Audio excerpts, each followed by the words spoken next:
I'd like to say good evening to each and every one of you. Thank you for coming to our meeting. Um, Mr. Dyer, do we have any comments or presentation at this time? Uh, we have one gentleman to sign up. He has not shown up yet, so if he comes in, I'll let you know. All right, Yes. thank you. Yeah, It was a gentleman named Ken Bergren.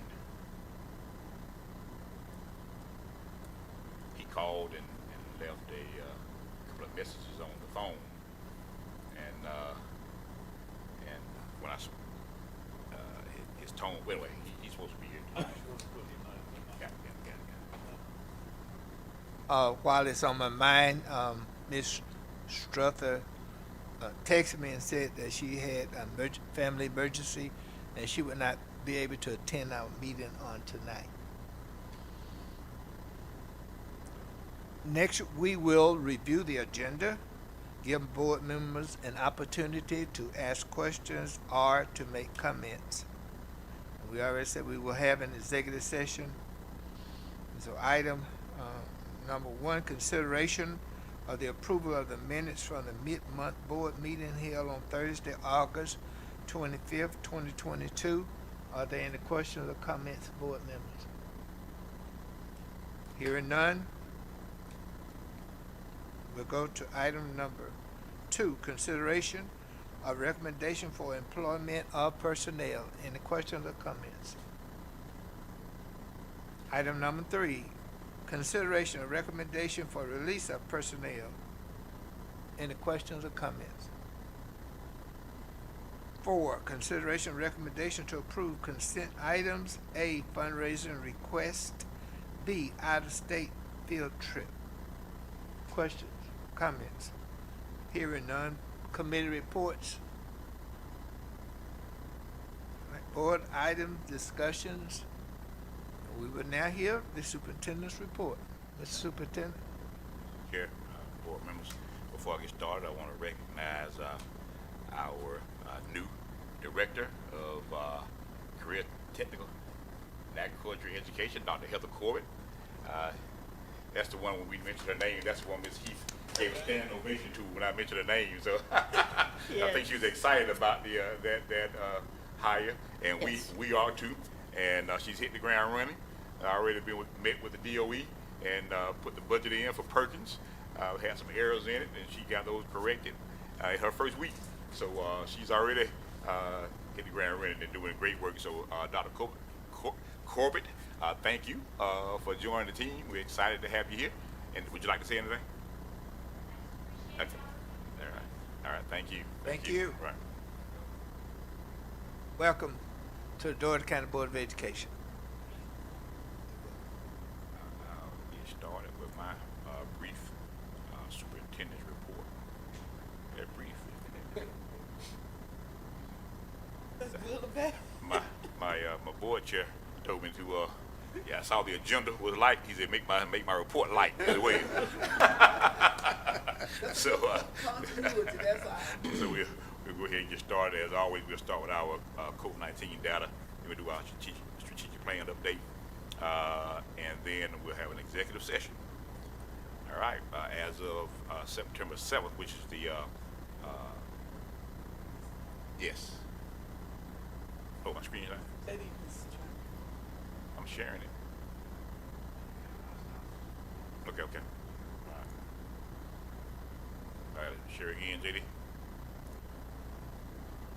All right, let's try it again.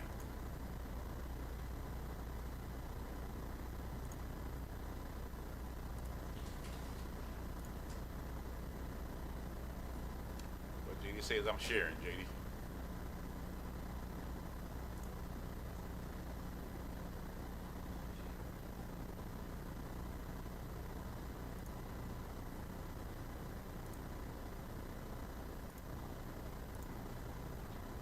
JD, I'm gonna share this with you, and you just share your screen. How about that?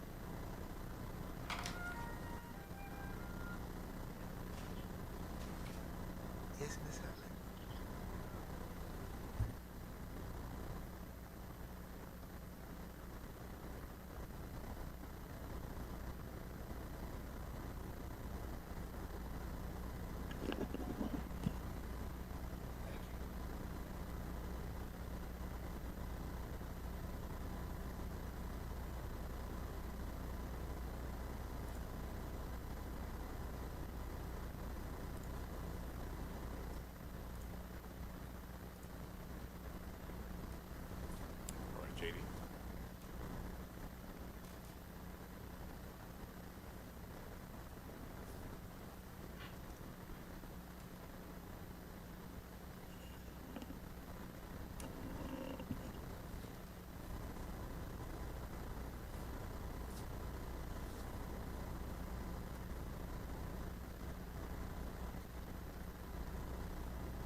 as discussed, we'll go to our COVID-19 data, and then we'll do our strategic plan update and an executive session for personnel.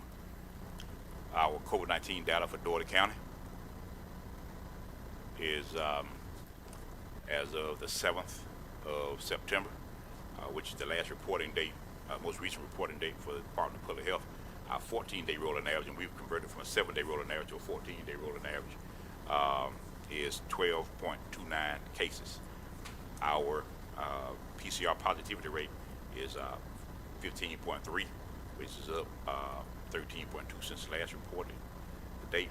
And as of September 2nd, which is the last reported information from Phoebe Putney, they had 29 patients in the hospital, and that's down 1 from the last reporting date from Phoebe of August 12th. Statewide, you'll see that our numbers are pretty steady.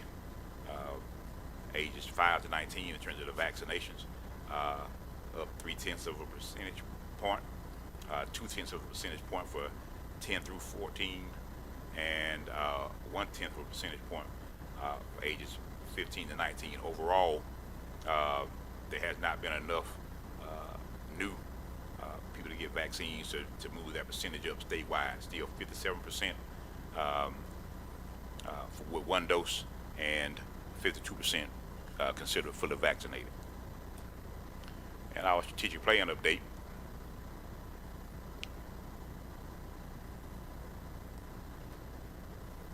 Our strategic plan update, as you go to the next slide, we'll look at our social and emotional wellness piece and our student attendance breakthrough teams. As you know, chronic absenteeism is a challenge nationwide since the pandemic.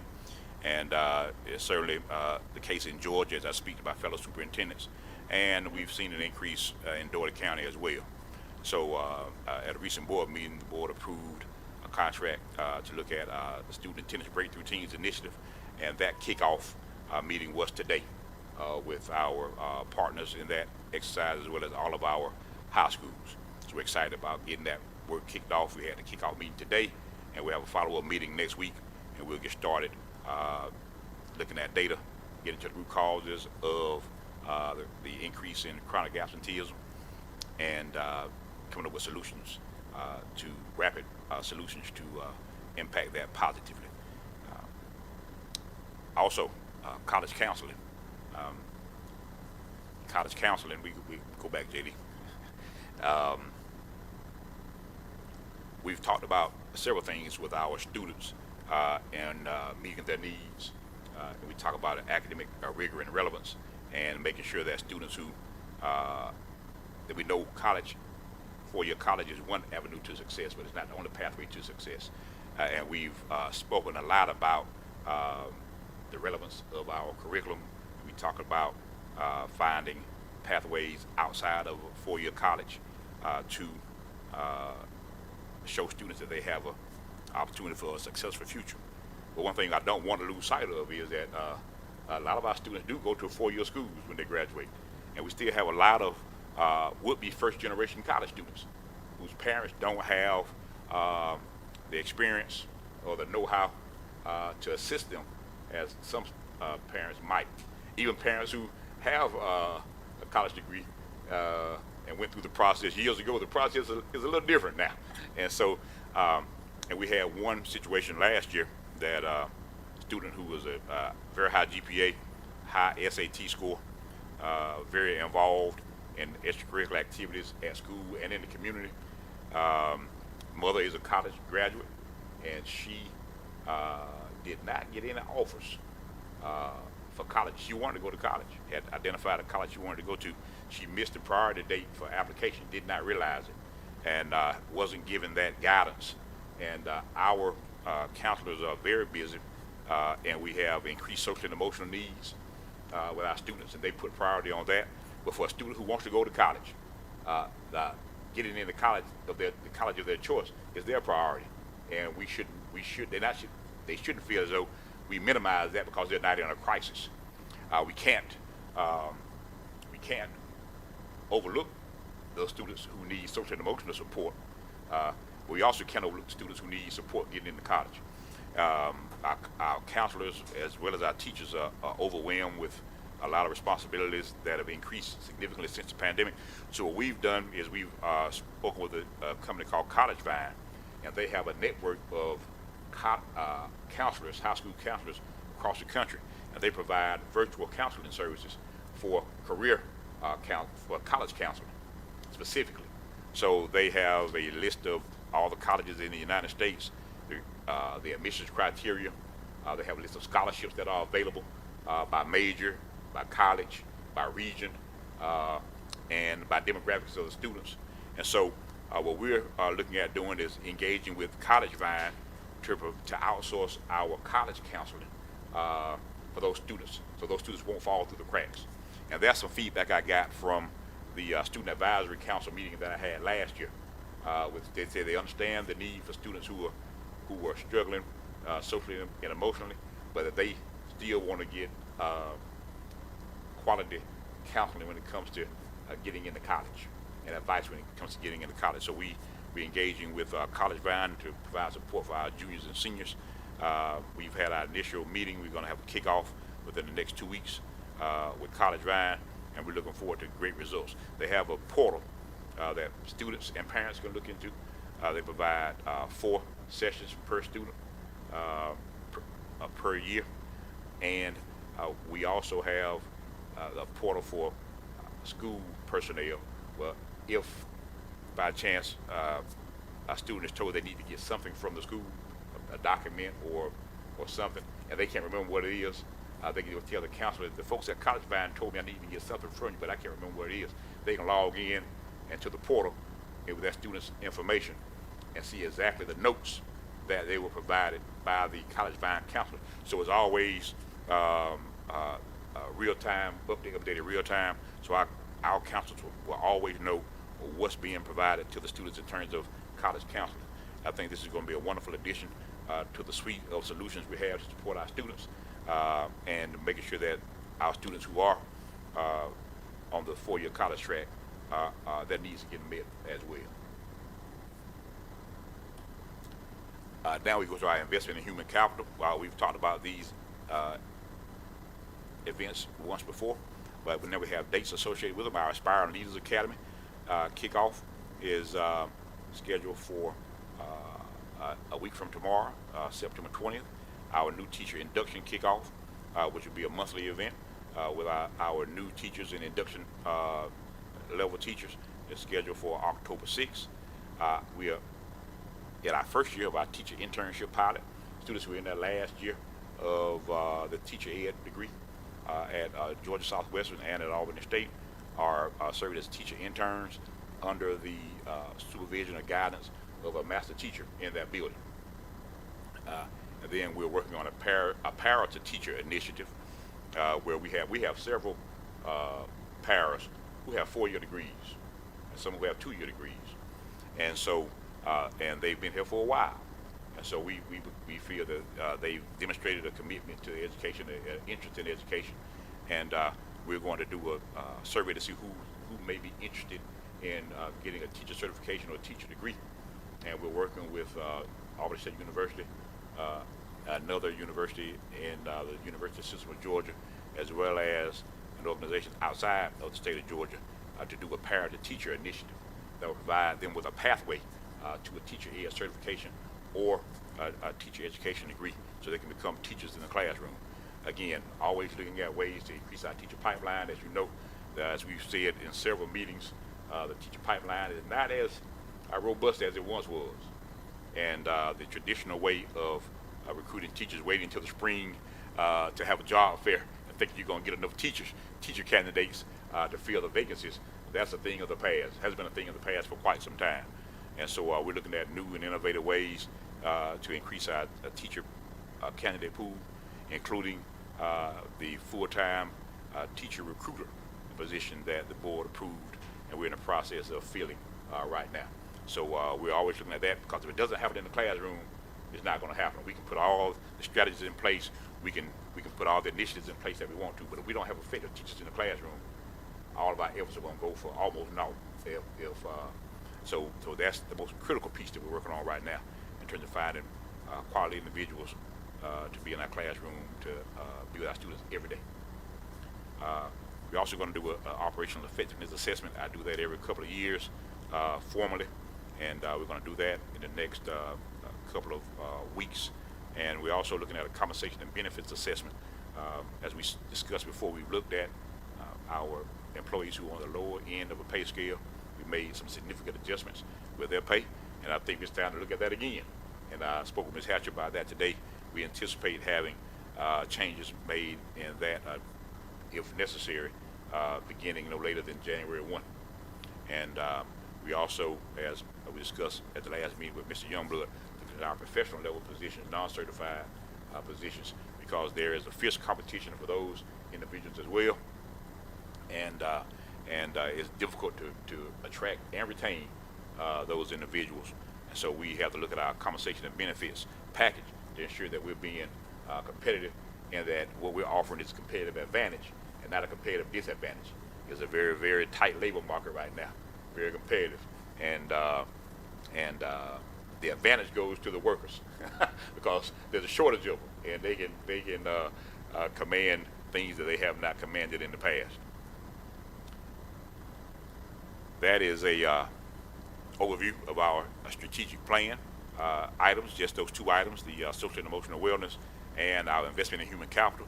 But as we said before, regardless of our strategic plan, if our culture is not correct, Peter Drucker says culture eats strategy for breakfast. And so as a result, we're going to move to our advisory groups. We're going to reinstitute our advisory committees. JD. All right, our DCSS Leadership Council, which is comprised of district leaders and school leaders, APs and principals, to provide us insight and give us feedback on how district personnel are supporting the schools. Because sometimes we think we're doing a great job of supporting, and we're not. So we're not doing such a great job. And so this is an opportunity to create dialogue to do that, as well as look at how we're moving forward with our strategic plan initiatives, and to track those with our balanced scorecard moving forward throughout the year. Our teacher advisory committee, council rather, we're going to reinstitute that. This is going to be comprised of our teachers of the year from our schools, and they'll provide insight on how it's like to be a teacher in Dougherty County, the good, the bad, and the ugly. Again, sometimes we think things are a certain way, but when we talk to the people that we're supporting in the trenches every day, we get a different perspective. And if you look at some of the reasons why teachers leave the profession at alarming rates, primarily it's not pay, it's not benefits, it's testing, excessive testing, and lack of teacher input in decision making. So we want to give our teachers a voice and listen to what they have to say and help use that to inform what we do moving forward. And I think if we're going to have a distributed leadership format, then I think it's very important to speak to the teachers on a regular basis to get their input. Same thing with our student advisory council. As again, we started that back last year, and we got some great information from our students, and we want to know what the student experience is like in Dougherty County. From a business standpoint, those are our clients, and we want to make sure they're satisfied, and we're meeting their needs. And so, believe me when I tell you, they let you know. We had a great time at the Auburn High cafeteria last time we met, and they gave me some great information. They were very appreciative of the things that we do to support our students, and they gave me some information about things that we need to improve upon, and we did. One was the cafeteria, and they talked about, I said, we have 5 stations at the high school. You can choose. They said none of them are good. Now, I think they were exaggerating a little bit, but I kept asking questions, digging, and it's the same rotation all the time, and they get tired of the same rotation. So we did some things differently last year after that meeting, and I think I mentioned to you last year, about a month after we had that meeting, we won Plate of the Month, Plate of the Week rather, for the state of Georgia school nutrition program. So they different schools and school systems submit their lunch menu and plates. They have to take a picture of the plate, and we won because of the creativity and the variety that we provided. And so because of our students, uh, we made that change, and because of that change, we were recognized statewide uh, for that. And so that's just one example of what getting advice from the people you're serving can do to help improve the level of service that you provide. So we're looking forward to kicking that back off this year. That's going to be a busy week, the week of the 20th, as you can see. And then the DCSS Moments. You know, we started that, the book I mentioned at the last meeting, The Power of Moments. Read that book, in life, you don't remember everything in life, but you remember certain moments that are meaningful. And as we talked about our social and emotional wellness of our students, remember we talked about the social and emotional wellness of our employees, and the fact that teachers are burned out, other professional staff are burned out, and that the RAND company survey that discussed teachers being have twice the level of job-related stress as the generic employee, and 3 times as likely to have, more likely to have depression-like symptoms. That's very concerning, and that's one reason I think you can see why we have such a mass exodus in certain areas for teachers. So we started DCSS Moments last year. We had significant events every month where we can get together as a family, DCSS family, let our hair down, enjoy each other's company, fellowship, and just to let them know we feel they're more than just people who get test scores or get grades. That we are truly a family and we enjoy each other. So again, we kicked off the first DCSS Moment. It was the tailgate this year, as it was last year. That was a success. I must say that I'm still a little salty. They didn't let me participate officially in the grill-off competition. Dr. Corey, they were scared of my culinary skills. Yeah. So we participated, but we didn't compete in the competition. So Monroe won instead of us, but that's okay. We had a good time. The next event will be a football game where employees will get in free. We'll have free concessions for our employees at a designated concession stand, just like we did last year, and that'll be September 23rd, which will be the Westover, I think, Northside Columbus game. And so we're looking forward to that event. And then we'll announce our October event, which is probably going to be centered around ASU homecoming. All right. Now on to celebrations. You see Cameron Davis, better known as Cam. He came to this board once before when he was a middle schooler. When he was a baseball, that's right. He was on the U.S. He represented the United States in the Junior Pan Am games, where he was there for about a week, and I think he hit like 3 home runs, and he was dynamic, and he's just as good a football player. He signed with Florida State after his freshman year, and now his his junior year hit this year. He signed as a running back. He's playing quarterback for Dougherty, and he week before last rather, he had 3 touchdown passes and 260 yards in the air. Ran for 2 touchdowns with 230 yards on the ground, and so he won the Georgia High School Association Player of the Week. That's for the entire state of Georgia. So they came, representatives of that organization came to Dougherty last week and did a presentation, and his parents were there. Principal Sanders had some of his teammates there, other members of the student body, to celebrate Cam's accomplishments. And I would like to say he's just a good student, honor roll student, the epitome of a student athlete. It reminds me of myself when I was in, well, maybe not. That's a bit too far, Miss. A bit too far. A couple of announcements. Of course, we have voter registration drives going on, encouraging our students to do their civic duty and register and vote. Of course, in a nonpartisan way, just get them involved. And this month is National Suicide Awareness Month, and every 40 seconds, someone loses their life to suicide. And I tell you, when we get our updates from our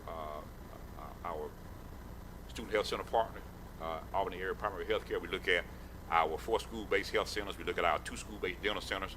We look at our school-based vision center, and we look at our school-based behavioral health center, and we look at the statistics. Was that last school year, JD, or school year before last? We had 6 students. Last year that had suicidal ideations that were determined, found out by their behavioral health therapists, and those are the ones we know about. And we can't do too much. We can't do too much to reach out to our students and our employees to provide them with the support that they need. So we're going to be providing information throughout the month, as we do throughout the year, actually, to ensure that they know resources are available to them to help them. And that's one reason we also increased our the number of counseling sessions through our EAP program. The state announced they have a statewide program that has 6 sessions available per year. You know, last year we increased the hours to 17. We have 12 with one, and then 5 with another company that we use. And when I met with them I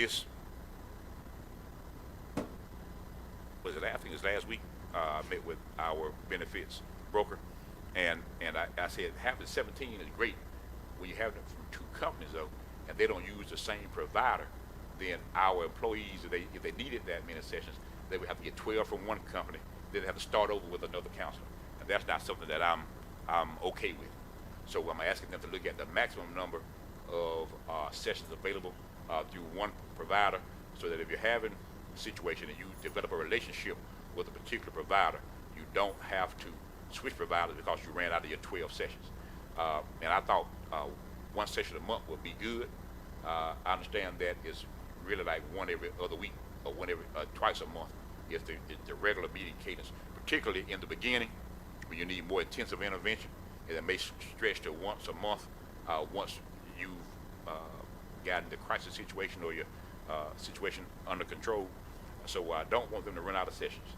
I don't want them to stop because they ran out of sessions. And I don't want them to have to switch providers because they ran out of sessions with that one provider and they want to get the sessions available under the other provider.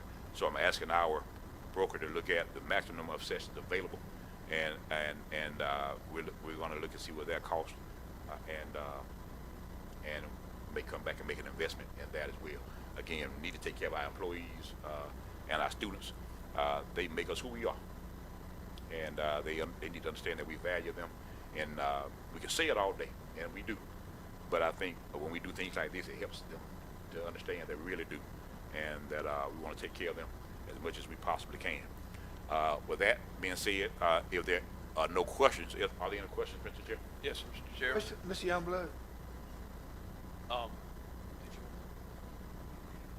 Mr. Chairman, Mr. Dyer, if we can digress back for just a minute for the help providing assistance for our college-bound students, share something with you that high school did many years ago here in Dougherty County. They had a teacher that would take a 4th period planning, and during that 4th period planning, students starting in their junior year could come in and work with this individual before school or after school on certain days and set up appointments.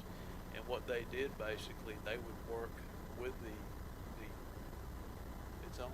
Oh, okay. My mic's on. Okay, go ahead.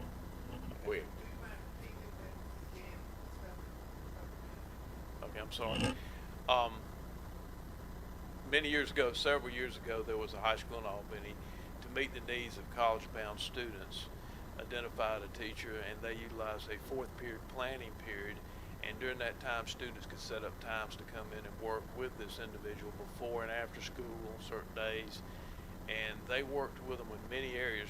One was starting in the junior year to develop a resume and looking to make sure they filled all the pigeonholes in that they needed to qualify, not only for going to colleges, but also to identify scholarships that they would be eligible and likely candidates for. and that seemed to have a marked improvement. Now, they would not necessarily advise them on what courses to take, but if they identified weaknesses in their area, they would refer them to a counselor who would do that. That might be something we could consider, or as part of your toolbox working there, someone floating between the three high schools that could spend that quality time with them. They would get on the computer, they would type up the resume, have everything filled. So when their senior year came, they had their information together. If they needed community involvement activities, if they needed these different things to apply for scholarships, because some have different criteria, and there was a marked improvement among those students in getting into higher education schools. So just something to consider. That's the general gist of it, but it might be something we could give them that hands-on attention to, and if we didn't use it, they didn't use a counselor because counselors are already bogged down on the normal stuff. So. Yeah, we thought about that with the teachers. When we looked at the teacher burnout report, one of the reasons teachers in Georgia are leaving the profession because of non-teacher related duties, non-instructional duties, and so and although I think they can give some good advice and advisement, we didn't want to put that burden on them solely. And this is, I think, a $38,000 investment. I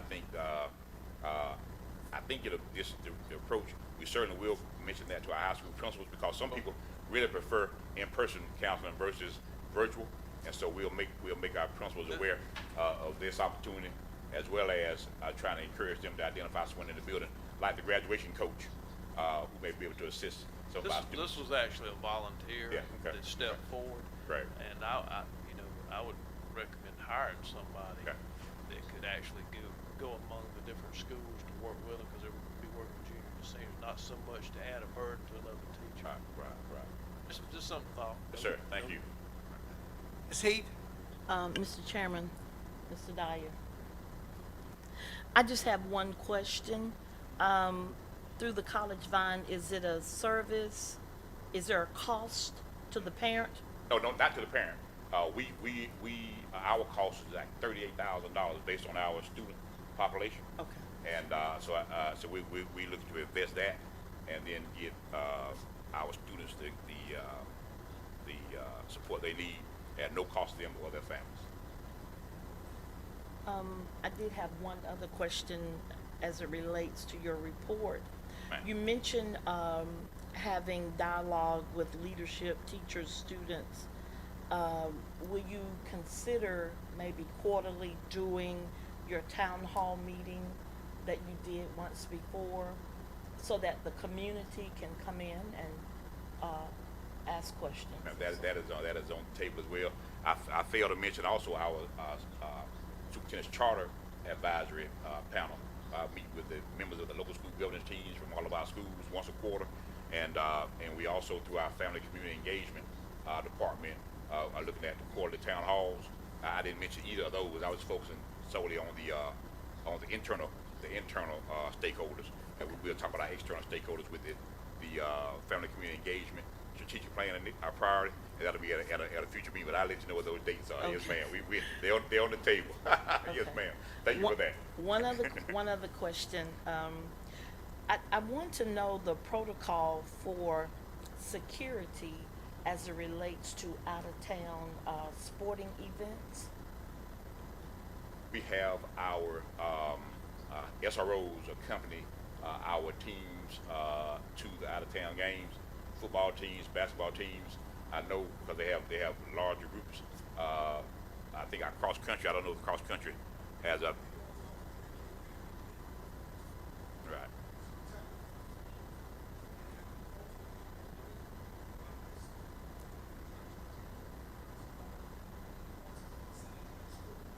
Right. Okay. If you know of a gap, let me know. We'll certainly look at that gap and get it filled. Okay, we'll talk about it after. Okay. All right. Yes, ma'am. Okay. All right.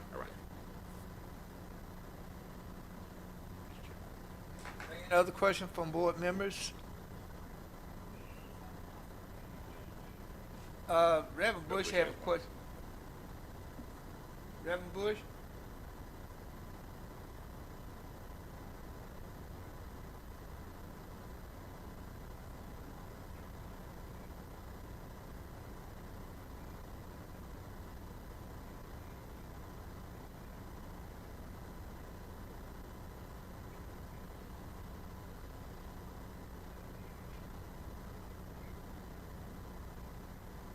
They are not on. Ms. Hudley and Reverend Bush.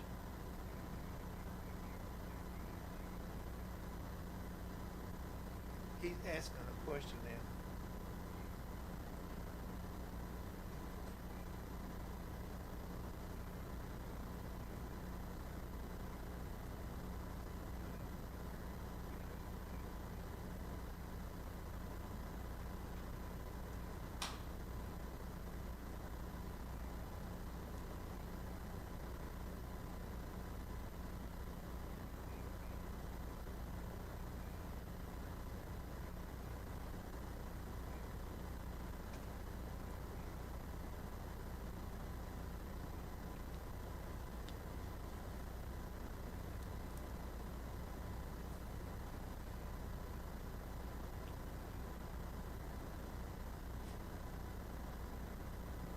Yes, sir. Yes, sir. Yeah, Reverend Bush mentioned his concern regarding teacher quality. He was saying that he heard some challenges in the Atlanta area where they're hiring people to serve as teachers or substitute teachers to be in the classroom, and they're just up and walking out, leaving classrooms unattended. And he was saying he hopes we don't get to that point. And my response to that is that's exactly why we're looking at those paras who demonstrated through their years of service with us an interest or commitment in education, trying to take that to another level from para to teacher, and also having them go through the para to teacher program, looking at those teacher ed candidates who have chosen teacher education as a career, and bringing them on board early to give them the support. The first couple of years of teaching is probably your hardest, and if you can get through year 3, I think you'll be in pretty good shape. And so our entire teacher induction and mentoring program is designed to provide the support that new teachers need, so that they won't be overwhelmed, and so they will stay. And so it's like I said before, it's not one silver bullet that's going to do this. It's not going to be our induction program, not going to be our mentoring program. It's not going to be our teacher internship program or our para-teacher program. All of that has to work together, along with our benefits, our EAP and things like that, and our DCSS moments to create a climate and culture where people want to be. And our goal for HR, our vision is that we are a destination school system for the best educators in the state of Georgia. And everything we do with intentionality, with that in mind. Because if we get the best educators in the state of Georgia, we're going to provide the best education for our students and prepare them as good as they can be prepared for their futures, and that's what we're committed to. So thank you, Reverend Bush, for that feedback. That concern is so noted, and we're doing everything we can to make sure we don't have that challenge in the Dougherty County school system. Yeah, Ms. Hudley said that's right. We're having some technical difficulty. Thank you. Yes, sir, Mr. Yeah. If no other question, are we going to go into executive session now? Well, I had one item for executive session. I think what we can do, if you're okay with that, I passed it out earlier. And we can discuss it here. This is the only item for action, and then after that, we can go to executive session. I don't anticipate any action coming out of that, and then that way, for those that are here, that they can leave once we take action, because I don't anticipate any action coming out of the executive session. So I don't want them to stay hanging around for executive session. Just come back and see you approve the light agenda, if that's okay with the board. That's fine. Okay. Typically, we go over the addendum in executive session in case you have any questions. I don't see anything here that may cause any concerns. Primarily, we have a lot of school nutrition food assistance, as we discussed before. We have a lot of vacancies. Some people just didn't come back when school started. And that's not something that's unique to Dougherty County. You see sometimes when I talk to some people from my friends across the country, and ask them what they're looking for, somebody that'll just show up to work when they say they're gonna come. Some of them, they get hired and they just won't show up the first day, and they track them down and find out why. Oh, I got another job paying 25 cents more an hour, so I went there. But they never told the folks that they accepted the job the first time that they were leaving, and so sometimes they just don't come back. The soft skills associated with that's one thing Dr. Corbin's gonna be working on. Soft skills training, and so we had some employees that decided to take other jobs during the summer, and they let us know after school started back. So we're replacing them with some subs we had in the pipeline. And then we have some custodial positions, and we have a few resignations as well. If you have any questions or concerns about any of these, please let me know. If not, then, Mr. Chair, I would ask we add this to the agenda as item 2A, Okay, and then we won't need to have an executive session to discuss this. And then those that need to travel or to go home will be free to do so. any question, board members? Mr. Chair, Objection? just want to say something before we start our other All right, Ms. meeting. Poole? I just wanted to let everybody know, if you have not heard as of yet, Mr. Johnny Williams, better known as Mr. Coon, passed on Saturday or Sunday. And he did a lot of things with our back to school skate park. So I just, when we get ready to do our prayers, can we please keep his family? John Williams, Rabbit Man, John Williams. What's that, Reverend Bush? So just to let everybody know.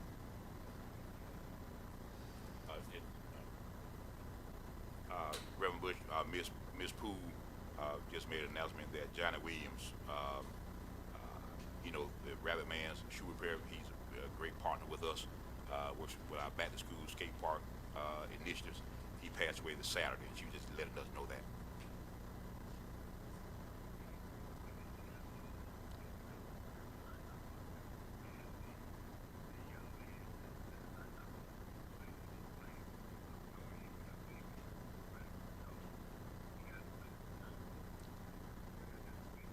Yes, sir, he sure did. You talk about Cam Davis. I mentioned that during my report that he won GHSA Player of the Week for the state.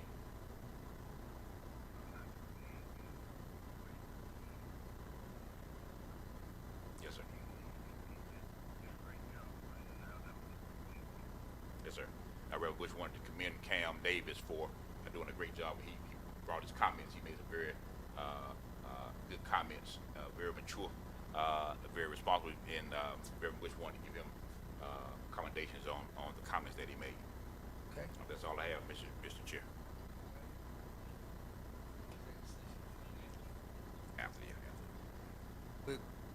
At this time, we're gonna close our board briefings, and we're gonna go into our regular board meeting. We stand for moment of silence and pledge of allegiance.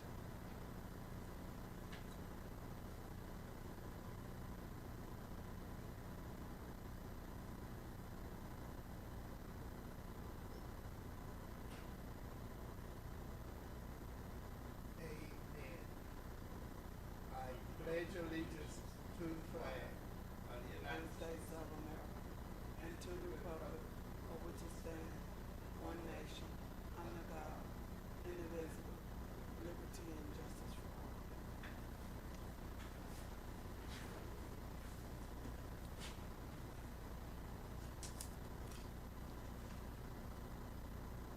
Can we have a motion to oh, we don't have any public comments, do we? She never came. Okay. Can we get a motion to adopt the agenda, including item 2A? Make a motion to adopt the agenda with the addition of item 2A, consideration of personnel. Second the motion. All right, proper motion second, that we have we have the agenda to include 2A. All in favor, say aye. Aye. Aye. All opposed? All right, the agenda is adopted as amended. Do we have any changes to the minutes? No changes. We have a motion to approve the minutes. Point of order, Mr. Chairman. I want to make sure that we get those two people on the phone vote, so do we need to? I heard they both came. Okay, I just want to make sure that we can hear them and it can be put in the record. Okay, Okay. can we get a motion? So move. Second, Mr. Hudley moved. Okay, Ms. Bill is second. Second. all right, motion is second. To approve the minutes, all in favor say aye. Aye. All opposed, say no. All right, the motion is passed, the minutes are approved. Entertain a motion for consent agenda, including items 2A. Oh, so move. Because Second it's motion. second. Been heard the second, popular motion second for consent agenda, including item 2A. All in favor say aye. Aye. Aye. All opposed? All right, the ayes have it. We have a consent agenda. Okay. Anything else that need to come before this meeting, before we adjourn? I make a motion to Go go in into executive, executive got to go in session. executive session, I'm sorry. What were you saying, Ms. Youngblood? Say it I again. made a motion to go into executive session. Popular motion second, we go into executive session. We're now in executive session. All in Aye.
now out of executive session.